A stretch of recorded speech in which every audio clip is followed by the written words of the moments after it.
The book of 1 Samuel begins with a woman named Hannah who was unable to have children. She prayed earnestly at the tabernacle in Shiloh, asking God for a son and promising to dedicate him to the Lord. Eli the priest saw her praying silently and thought she was drunk. But she explained her situation. Eli then blessed her, and soon Hannah gave birth to a son named Samuel. Hannah kept her promise and brought Samuel to the tabernacle once he was weaned. She dedicated him to serve under Eli the priest. Every year she visited him and brought him a new robe. Samuel grew in the presence of God and gained favor with both God and people. Meanwhile, Eli's sons, Hophni and Phinehas, were corrupt priests. They abused their position, disrespected the offerings, and committed immoral acts at the entrance of the tabernacle. Despite warnings, Eli did not restrain them. A prophet came to Eli and declared that his household would face judgment for honoring his sons more than God.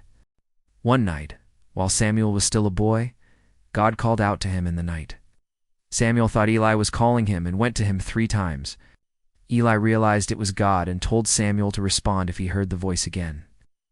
When God called again, Samuel responded and received a message of judgment against Eli's family. As Samuel grew, he became recognized as a prophet throughout Israel. God continued to reveal himself to Samuel in Shiloh. The Israelites soon faced a battle with the Philistines and were defeated. They decided to bring the Ark of the Covenant from Shiloh, believing it would bring them victory. Hophni and Phinehas carried the Ark into battle, but the Philistines still defeated Israel. 30,000 Israelites were killed, and the Ark was captured. Hophni and Phinehas were also killed in the battle. A man ran to report the news to Eli, who was 98 years old. Upon hearing that the Ark had been captured, Eli fell backward from his seat, broke his neck, and died. Phinehas's wife gave birth upon hearing the news and named her son Ichabod, meaning that the glory had departed from Israel. The Ark was taken by the Philistines and placed in the temple of their god Dagon. The next morning, the statue of Dagon was found fallen before the Ark. The following day, it had fallen again with its head and hands broken. The Philistines were afflicted with tumors in every city where the Ark was sent. After 7 months, they decided to return the Ark to Israel with offerings of gold to acknowledge God's power. They placed the Ark on a cart pulled by 2 cows and sent it toward Beth-Shemesh. The cows went straight to the territory of Israel. The people of Beth-Shemesh rejoiced, but were struck down for looking into the Ark. They asked the men of Kiriath-Jearim to take it, and it remained there for many years. Samuel called on the Israelites to return to God and put away foreign gods. He gathered them at Mizpah, where they confessed their sins and fasted. As they prayed, the Philistines attacked. Samuel offered a sacrifice, and God thundered from heaven, throwing the Philistines into confusion. The Israelites won a great victory. Samuel set up a stone called Ebenezer to mark the place where God helped them. During Samuel's lifetime, the Philistines did not invade again. Samuel was displeased and prayed to God. God told Samuel to listen to the people, for they were rejecting God, not Samuel. Samuel warned them about the consequences of having a king. He described how a king would take their sons for war, their daughters for service, their fields, and their possessions. The people insisted on having a king. God told Samuel to appoint a king. Around that time, a young man named Saul, from the tribe of Benjamin, was searching for lost donkeys. He was tall and handsome. Saul and his servant came to Samuel, who had been told by God that Saul would be the chosen one. Samuel invited Saul to a meal and told him the donkeys had been found. Samuel anointed Saul privately with oil and told him that he would be Israel's first king. He gave Saul signs to confirm the message, and all of them came true. The Spirit of God came upon Saul, and he prophesied among a group of prophets. Samuel gathered the tribes at Mizpah and publicly selected Saul as king by casting lots. Some people celebrated Saul's appointment, while others doubted him. Soon after, the Ammonites besieged Jabesh-Gilead. The people offered a treaty, but the Ammonite leader demanded that every man's right eye be gouged out. The elders of Jabesh asked for 7 days to find help. Saul heard the news and was filled with the Spirit of God. Saul rallied 300,000 Israelites and attacked the Ammonites at night. Israel won a great victory. Afterward, Samuel called the people to Gilgal to renew the kingdom. There, Saul was confirmed as king before the Lord, and offerings were made.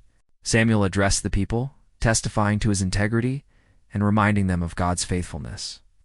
He recounted the history of Israel and warned them to follow God even under a king. He called for thunder and rain during the wheat harvest as a sign, and the people feared God and Samuel. Samuel told them that if they obeyed God, all would be well. Saul ruled for many years. At one point, he faced war with the Philistines. Before battle, Samuel told him to wait 7 days. When Samuel delayed, Saul offered the sacrifice himself. Samuel arrived and rebuked Saul for disobeying God's command. He told Saul that his kingdom would not last. Saul's son Jonathan led a successful attack on a Philistine outpost. The Philistines prepared for war, and Israel was outnumbered. Jonathan and his armor-bearer crossed enemy lines and defeated 20 men, sparking confusion among the Philistines. Israel joined the battle, and the Philistines fled. During the battle, Saul made a rash oath that anyone who ate before evening would be cursed. Jonathan, unaware of the oath, ate honey. When Saul found out, he intended to put Jonathan to death, but the people intervened and saved him. God commanded Saul to destroy the Amalekites completely, sparing no one and taking no plunder. Saul disobeyed by sparing King Agag and keeping the best livestock. Samuel confronted Saul, who claimed he saved the animals for sacrifice. Samuel replied that obedience is better than sacrifice and declared that God had rejected Saul as king. Samuel executed King Agag himself. He never saw Saul again, but he mourned for him. God told Samuel to anoint a new king. He sent Samuel to Bethlehem, to the house of Jesse. Jesse presented his sons. But God rejected them all until David, the youngest, was brought in. Samuel anointed David, and the Spirit of the Lord came upon him. The Spirit departed from Saul, and an evil spirit tormented him. His servants suggested music might help, and David, known for his skill with the harp, was brought to the palace. Saul grew fond of David, and David became his armor-bearer. Israel was again at war with the Philistines. The giant warrior Goliath challenged Israel daily. Saul and his men were afraid. David visited the camp to deliver food and heard Goliath's challenge. He volunteered to fight and told Saul that God had helped him kill lions and bears. Saul allowed David to face Goliath. David refused armor and took only a sling and 5 stones. He declared that God would give him victory. He struck Goliath in the forehead with a stone, killing him. David used Goliath's sword to cut off his head. The Philistines fled, and Israel pursued them. Saul grew jealous as David's fame spread. Women sang that Saul had slain thousands, but David tens of thousands.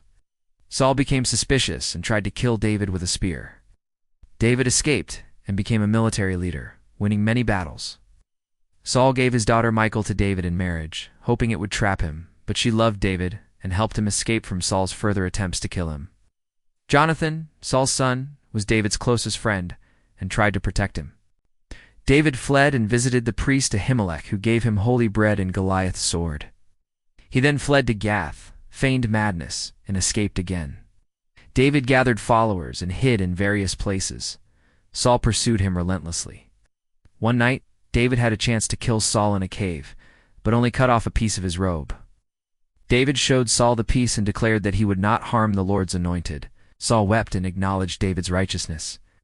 David continued to move from place to place, narrowly escaping danger, spared Saul's life again, when he found him sleeping in his camp. Samuel died, and all Israel mourned. David fled to the wilderness and met a wealthy man named Nabal. David requested provisions for his men, but Nabal insulted him. Abigail, Nabal's wife, quickly brought food to David and prevented bloodshed. God struck Nabal, and David later married Abigail. David sought refuge among the Philistines and was given the town of Ziklag, pretended loyalty but continued to fight Israel's enemies. When the Philistines gathered for battle against Israel, David was sent back and did not fight. Saul, fearing the coming battle, sought guidance from God but received no answer. He disguised himself and consulted a medium at Endor. The spirit of Samuel appeared and told Saul that he and his sons would die the next day. The Philistines fought Israel, and Saul's sons, including Jonathan, were killed. Saul was wounded and fell on his own sword. The Philistines found his body, cut off his head, and fastened his body to the wall of Beth-shan. Men from Jabesh-Gilead recovered the bodies and buried them. After Saul's death, David returned to Ziklag and received news from an Amalekite who claimed to have killed Saul. The man hoped for a reward, but David was horrified and had him executed for striking down the Lord's anointed. David mourned deeply for Saul and Jonathan, composed a lament known as the Song of the Bow, expressing grief and honoring their bravery. The song was recorded in the book of Jashar. David then inquired of God and was instructed to go to Hebron. There the tribe of Judah anointed him king. Meanwhile, Saul's general Abner made Ishbosheth, Saul's son, king over the northern tribes. This began a long conflict between the house of David and the house of Saul. David's forces were led by Joab, and they grew stronger over time. The two factions met at Gibeon, where a brutal fight broke out. In the battle, Asahel, Joab's brother, chased Abner. Despite warnings, Asahel would not stop, and Abner killed him with a spear. Joab and Abishai pursued Abner, but the fighting eventually ceased. David's rule in Hebron lasted 7.5 years. During this time, he had several sons born to him from different wives. His household continued to grow. Abner grew angry with Ishbosheth over a dispute and decided to help David unite the kingdom. He met with David and promised to gather all Israel to support him. Joab, suspicious of Abner, murdered him to avenge Asahel's death. David was grieved and publicly mourned for Abner to show that he had no part in the killing. Ishbosheth lost confidence after Abner's death. 2 of his own men assassinated him while he slept. They brought his head to David, expecting a reward. David was horrified and had them executed for murdering a righteous man in his home. He buried Ishbosheth's head with honor. The elders of Israel came to David at Hebron and anointed him king over the entire nation. David was 30 years old and reigned for 40 years. He captured Jerusalem, which had been held by the Jebusites. The city became known as the City of David. He built his palace there and made it the political and spiritual center of Israel. David became more powerful, and the king of Tyre sent materials and craftsmen to help build his palace. David recognized that God had established him as king for the sake of his people. David desired to bring the Ark of the Covenant to Jerusalem. He gathered 30,000 men to transport it. However, they moved it improperly on a cart, and when the oxen stumbled, a man named Uzzah reached out to steady it. God struck Uzzah dead for touching the ark.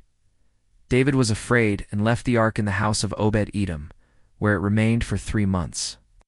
God blessed that household, and David decided to try again. This time, the ark was carried properly by the priests, and sacrifices were made along the way. David danced with joy before the ark. His wife Michal saw him and despised him for his public display. David placed the ark in a special tent and offered sacrifices. He blessed the people and gave them food. He then returned home, but Michal rebuked him. David defended his actions, saying he celebrated before the Lord. God gave David rest from his enemies. David expressed a desire to build a permanent temple for God. However, God told the prophet Nathan to inform David that it would not be him who built the temple. Instead, God made a covenant with David, promising that his house and kingdom would endure forever. One of David's descendants would build the temple. David responded with a prayer of humility and gratitude. He praised God for his promises and asked for continued blessing on his house. David led many successful military campaigns. He defeated the Philistines, Moabites, Arameans, Edomites, and Ammonites. He established control over a wide territory. He showed kindness to Mephibosheth, the son of Jonathan, who was lame in both feet. David restored his grandfather Saul's land to him and allowed him to eat at the king's table regularly. The king of the Ammonites died, and David sent men to express sympathy. However, the new king humiliated them, thinking they were spies.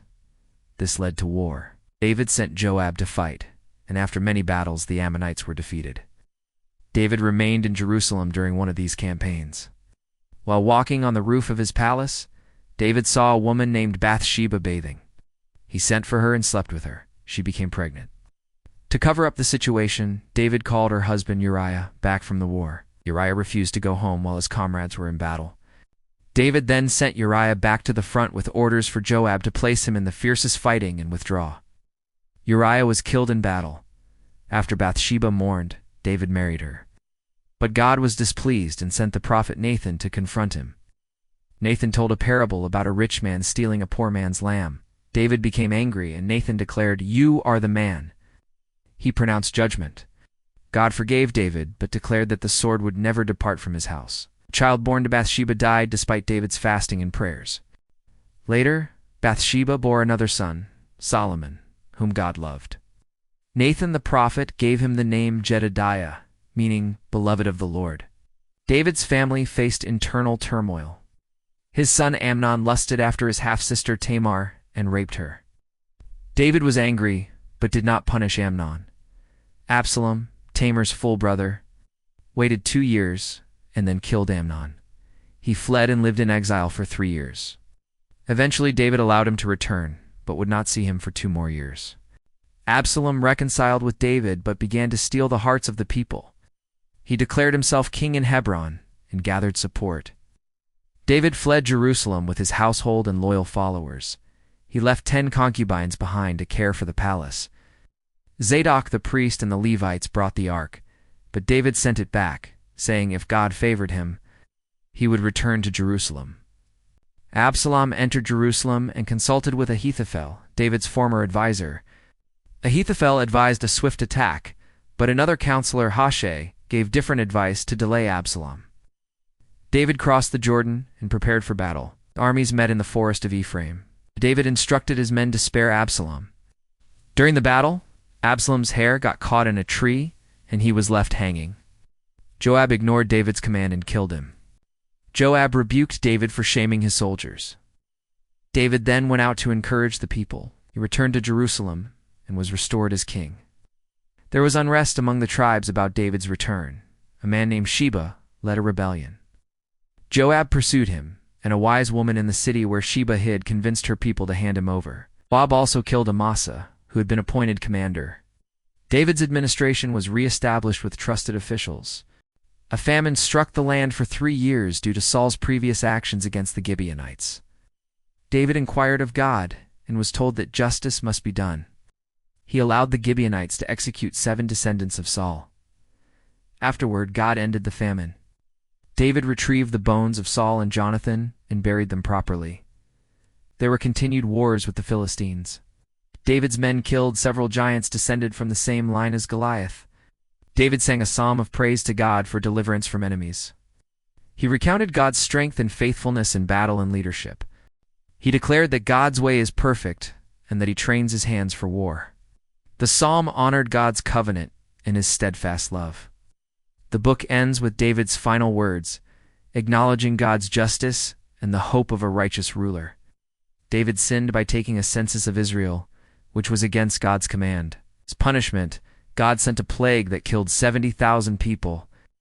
David saw the angel of the Lord at the threshing floor of Araunah. He bought the site and offered sacrifices. God accepted them, and the plague stopped. David built an altar there, and that location would later become the site of the temple. This act showed David's repentance and the mercy of God. Thank you for watching. The story continues.